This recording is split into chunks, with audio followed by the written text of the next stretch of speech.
श्री शिवाय नमस्तुभ्यं।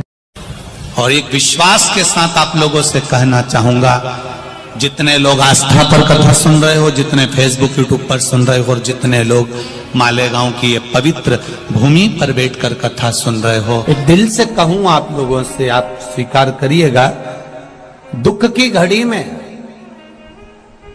कोई आए चाहे ना आए, अगर आपने दिल से कर्जा हो गया, समस्या विकट हो गई, तकलीफ बढ़ गई, दुख बढ़ गया, आप शंकर भगवान के मंदिर में जाकर, ये जरूरी नहीं है कि आप सीहोर आए या कहीं जाएं, आप तो आपके घर के पास में जो शिव मंदिर हो, उस मंदिर में एक लोटा जल चढ़ाना चालू कर दो, वो धीरे धीरे दुख काटना प्रारंभ कर दे, काटेगा दुख।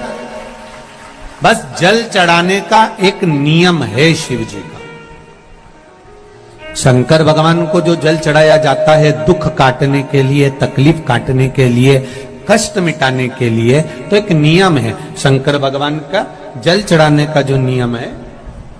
जैसे ये गौल जलाधारी है, यहां से पानी गिरता है, ये शिवलिंग है। ये दो जो भगवान का पानी जहां बहकर जाता है ये गोल में से, तो यहां जो स्थान है, ये सीधे भाग पर गणेश जी विराजमान है, लेफ्ट भाग में कार्तिकेय जी है, बीच में एक मोटी सी लाइन होती है जहां अशोक सुंदरी है, ऊपर से जो बूंद बूंद पानी गिर रहा है वो शंकर भगवान की 5 लड़कियां हैं, जया, विषहरा, शामलीबारी, दौतली और देव। जहां गोल भाग है, जहां शिवलिंग रखा हुआ है, ये माता पार्वती जी का हस्त कमल है, जिसको पीठिका कहते हैं। महाराज, जल चढ़ाने का नियम है, जब हमारे ऊपर दुख होता है, तकलीफ होती है, कष्ट होता है, बड़ी दिक्कत परेशानी होती है, तो हम जल चढ़ाते हैं। तो उस जल को चढ़ाने का नियम है, पहले गणेश जी का स्थान, कार्तिकेय का स्थान, अशोक सुंदरी की जगह, फिर माता पार्वती की पीठिका, उसके बाद जलाधारी को स्मरण कर कर जल धीरे धीरे शंकर भगवान पर छोड़ा जाता है। जब धीरे धीरे शिव जी पर जल चढ़ाएं, उसके बाद में आप अपने मन की कामना जब जल चढ़ाते जाएं और बाबा से कहते जाएं, बाबा रोज कामना कहने की जरूरत नहीं है, एक बार आप कामना करो और उसके बाद जल चढ़ाना प्रारंभ करो, और उसको कहना जरूर, तेरे दरबार से कोई खाली नहीं गया मेरे शंभू, मैं नहीं जानती, मैं तो इतना जानती हूं कि कंकर शंकर है और तू सुनता जरूर है। ब्रह्मा ब्रह्म लोक में है, भगवान विष्णु वैकुंठ लोक में है, पर मृत्यु लोक में मेरा देवाधिदेव महादेव है, मेरी सुनेगा जरूर। और बाबा से विनय कर कर आप आइए। जल चढ़ाने का नियम, अगर दुख है, तकलीफ है, कष्ट है तो ऐसे चढ़ा दो, और अगर मन कर रहा है डायरेक्ट शिव जी पे चढ़ाना हो तो तुम्हारी मर्जी, उसमें कोई मना नहीं। शिव तत्व किसको कहते हैं? शंकर का गुणगान, शिव का स्मरण, भगवान शंकर का मंत्र जाप किसको कहते हैं? ये वही समझ सकता है जिसके भीतर शिव समाया होगा।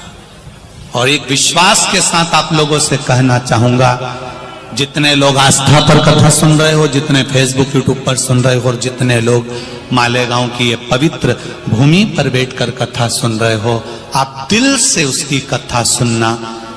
इस वाणी का, इस व्यासपीठ का एक शब्द हो सकता है, हॉस्पिटल में पड़ा हुआ कोई व्यक्ति, कर्जे में डूबा हुआ कोई व्यक्ति, गलत व्यसन में पड़ा हुआ कोई व्यक्ति को आपके द्वारा निकली हुई वाणी से भी बाहर निकाल सकता है। जैसे उस मां को कहा किसी ने, सीहोर वाला महाराज कहता है एक बार चले तो जा शंकर जी के मंदिर में, उसने पत्र भी लिखा। जब वो सीहोर वाला महाराज कहता है, चिल्ला चिल्ला कर कहता है, एक लोटा जल सारी समस्या का हल, तो जा। 7 साल में उस बच्चे की वाणी वापिस आ सकती है जो वाणी नहीं थी।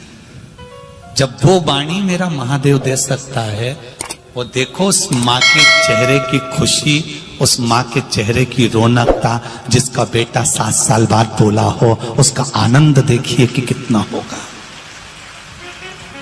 कितना आनंद होगा। एक बात और अच्छे से समझ लीजिए, जो बच्चे चिड़चिड़े होते हैं, चाहे घर में बेटे हों, बहुएं हों, सास हो, ससुर हो, परिवार में छोटे छोटे बच्चे हों, चिड़चिड़ प्रवृत्ति करते हों या चिड़चिड़ा स्वभाव हो, जरा जरा सी बात में क्रोध आ जाता हो, बोलने का भान नहीं रह पाता हो, शब्दों के बाण चलते हो, तो महाराज प्रदोष के दिन, प्रदोष काल में बेलपत्री के पेड़ के नीचे एक जो पत्ता आपके पास में हो, पान का मिल जाए तो पान का, पीपल का मिल जाए तो पीपल का, बेलपत्र का मिल जाए तो बेलपत्र का, उस पत्ते पर मात्र थोड़ा सा शहद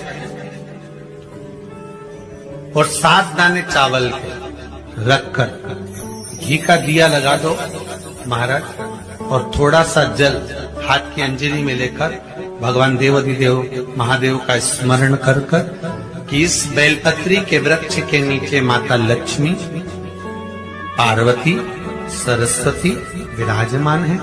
इसी बेलपत्री के पेड़ के नीचे मेरे देवाधिदेव महादेव का 12 ज्योतिर्लिंग का स्वरूप प्रकट है। उनका स्मरण कर जल चढ़ा दीजिए और उसका स्मरण कर लो जो चिड़चिड़ प्रवृत्ति करता, क्रोध करता, जिसको बोलने का भान नहीं होता हो, सम्मान नहीं देता हो, अपशब्द कहते हो, उनका स्मरण कर आप छोड़ेंगे। एकदम एक प्रदोष करेंगे, दूसरे प्रदोष तक तो आपको कोई दिक्कत ही नहीं। 2-3 प्रदोष कर देखिए, बाबा कृपा करें। 3 जगह पर अगर कोई बीमारी ऐसी हो गई कि वो समाप्त नहीं हो रही, बड़ी बड़ी तकलीफ, मतलब एक बार दवाई अगर चालू हो गई तो दवाई बंद ही नहीं हो रही है, तो उसके लिए आपको 3 जगह पर जल चढ़ाना प्रारंभ कर दो। मात्र 1 हफ्ते से ज्यादा चढ़ाना भी नहीं पड़ेगा। जैसे 1 हफ्ते आप टेबलेट लेते हो, गोली लेते हो, 1 हफ्ते चढ़ाना प्रारंभ कर दो। सबसे पहले बेलपत्री के पेड़ के नीचे क्या करना है, जल का पात्र लेना है, उसमें 2 दाने चावल के डालना, 2 दाने अक्षत के डालिए। पहले बेलपत्री के पेड़ के नीचे जाओ, वहां जल चढ़ाओ, फिर जाइए पीपल के वृक्ष के नीचे, वहां जल चढ़ाइए। आखिरी में या तो शमी के नीचे या फिर आंवले के नीचे, इन दोनों में से कोई एक वृक्ष जिसके नीचे। पर 1 हफ्ते अगर आपने आंवले में चढ़ाया है तो आंवले में ही चढ़ाना, शमी में चढ़ाया है तो शमी में चढ़ाना है। ये बदल के मत चढ़ाना कि आज मैं शमी में चढ़ा देती हूँ, कल आंवले में चढ़ा दूंगी, ऐसा नहीं। शंकर भगवान पे चढ़ा हुआ जल जो बहकर जाता है उसको 3 जगह पर जरूर लगाना चाहिए। ध्यान से सुनिएगा। 9 ग्रह जो शरीर पर राहु, केतु, मंगल, बुध, शनि परेशान करते हैं, उसकी समाप्ति के लिए शिव पर चढ़ा हुआ जल नैनों पर, कंठ पर, मस्तिष्क पर, 3 जगह पर जिसके प्रतिदिन शिव पर चढ़ा हुआ जल लगता है